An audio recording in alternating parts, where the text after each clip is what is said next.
उस आदमी ने स्नाइपर राइफल को एक रस्सी के सहारे लटकाया और उसे 2 बार लपेटकर एक अस्थायी सहारा तैयार किया। इसके बाद वह लगभग 200 मीटर दूर रखे एक तरबूज के बिल्कुल बीच पर निशाना साधा। उसने पहली गोली चलाई, लेकिन निशाना बिल्कुल केंद्र पर नहीं लगा। उसने फिर से टेलीस्कोपिक साइट को एडजस्ट किया और दोबारा तरबूज पर निशाना लगाया, लेकिन इस बार भी गोली थोड़ी भटक गई। पूरी तरह सटीक निशाना लगाने के लिए उसने एक बार फिर बेहद बारीकी से साइट को सेट किया। इस बार गोली सीधे तरबूज के बिल्कुल बीच में जाकर लगी। इसके बाद उसने असली गोलियां निकाली, राइफल में लोड की और फिर निशाना साधा। अगले ही पल तरबूज जोरदार धमाके के साथ फट गया। कुछ समय बाद वह उस चौक पर पहुंचा जहां राष्ट्रपति का सार्वजनिक कार्यक्रम होने वाला था। उसने पूरे इलाके का ध्यान से निरीक्षण किया ताकि सबसे सही जगह चुन सके। तभी एक इमारत ने उसका ध्यान अपनी ओर खींचा। उसकी सबसे ऊपरी मंजिल का कमरा निशाना लगाने के लिए सबसे उपयुक्त जगह था। वह चुपचाप उस इमारत के अंदर पहुंच गया। सबसे ऊपर की मंजिल पर उसे उस कमरे की चाबी मिल गई। उसने तुरंत उसकी बनावट याद कर ली ताकि उसकी हूबहू नकल तैयार की जा सके। इसके बाद वह एक स्मृति चिन्हों की दुकान पर गया।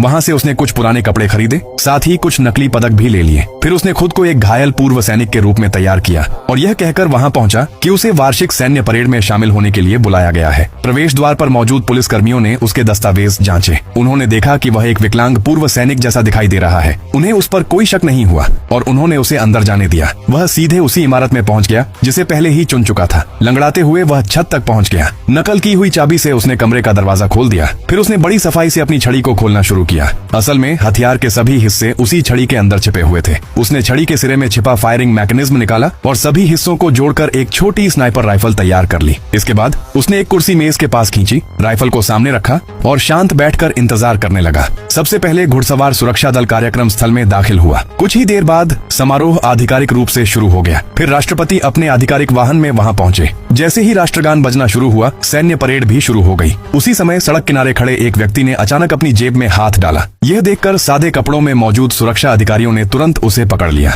तलाशी लेने पर पता चला कि वह तो सिर्फ सिगरेट निकालने की कोशिश कर रहा था। इधर राष्ट्रपति निरीक्षण वाहन पर चढ़ चुके थे और कुछ ही देर बाद उन्होंने अपना भाषण शुरू कर दिया। आखिरकार वह पल भी आ गया जिसका इंतजार किया जा रहा था। उसने राइफल तैयार की और अंतिम निशाने के लिए खुद को तैयार किया। लेकिन ठीक उसी समय सुरक्षा प्रमुख ने गार्डों से पूछा, क्या समारोह वाले इलाके में कोई अंदर आया है? गार्ड ने जवाब दिया, सर, सिर्फ एक विकलांग पूर्व सैनिक को अंदर आने की अनुमति दी गई है।